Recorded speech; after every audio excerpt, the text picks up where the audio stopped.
Well, you get what you get. Get what you get. Don't throw a fit. This is one of the reasons I love to drive into Yakima, especially this time of year. This is you get the all the nice trees um, dropping their leaves. You got huge buildings there that aren't being suitably used to solve the problems in the community. But at least you have a lot of other expensive ones that are almost doing it.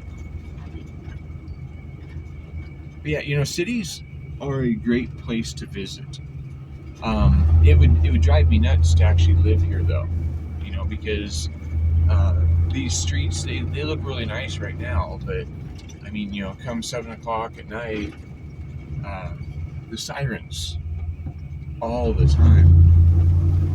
You've got somebody overdosing, or you've got somebody stealing, or somebody stabbing, or somebody shooting, or somebody yelling at their neighbor, or somebody beating up their wife, or somebody getting drunk and driving and crashing into things.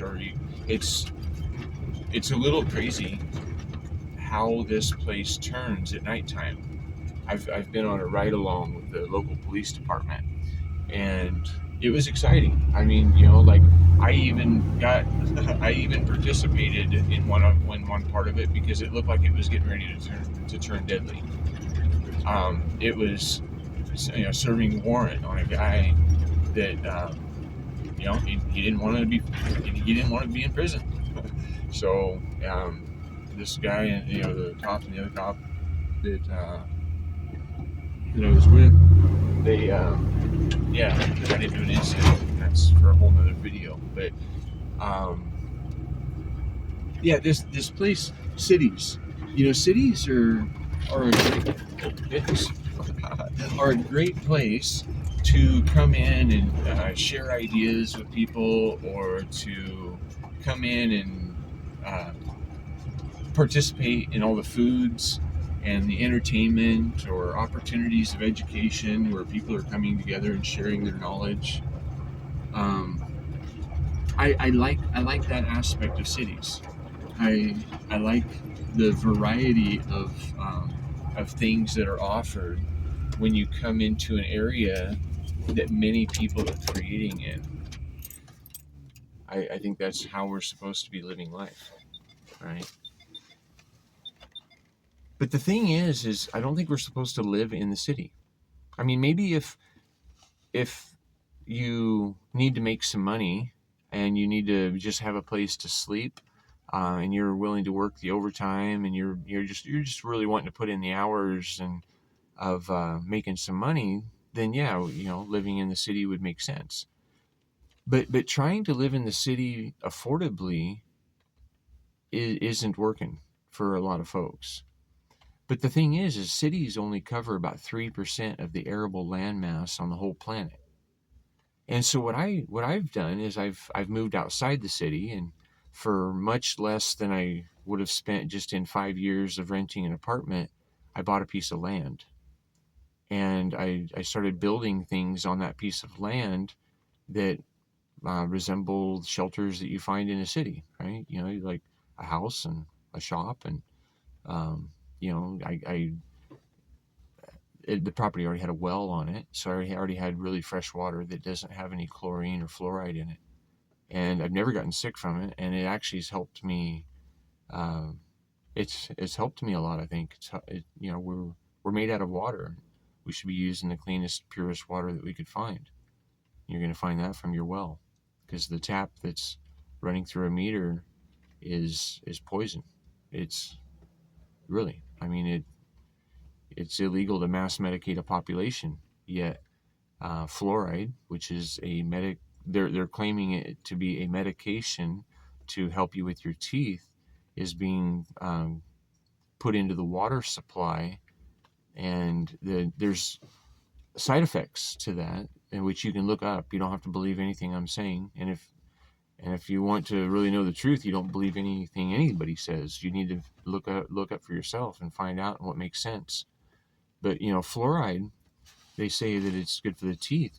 That is true if it is applied topically, um, at specific intervals, right? So anyway, yeah, cities are awesome. I mean, they're great places to produce things and find things that you want and all of that. But living in the city is proving very expensive. So if you follow my channel, you'll recognize I'm trying to share ideas that I've gathered from other.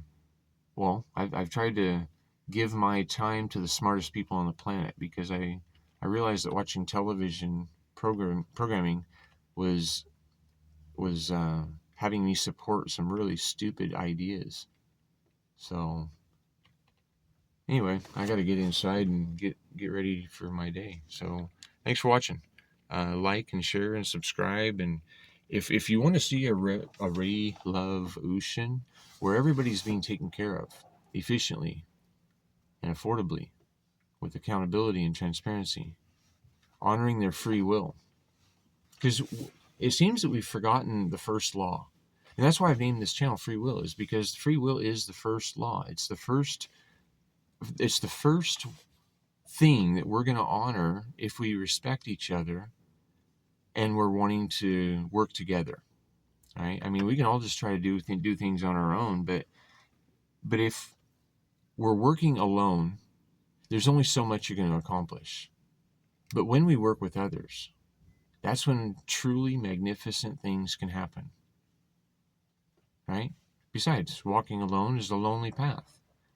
When you can find your um, when you can find your happiness in the right now moment, then you don't need somebody else to make you happy. But it's cool to be able to share that happiness and co-create with others.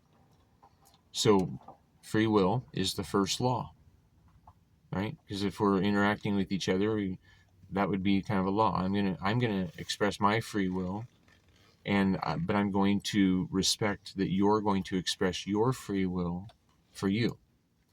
And so the first violation of the first law would be the theft of consent. So if it requires the participation of someone else, it needs to be with their consent, or we're assuming ownership over somebody else.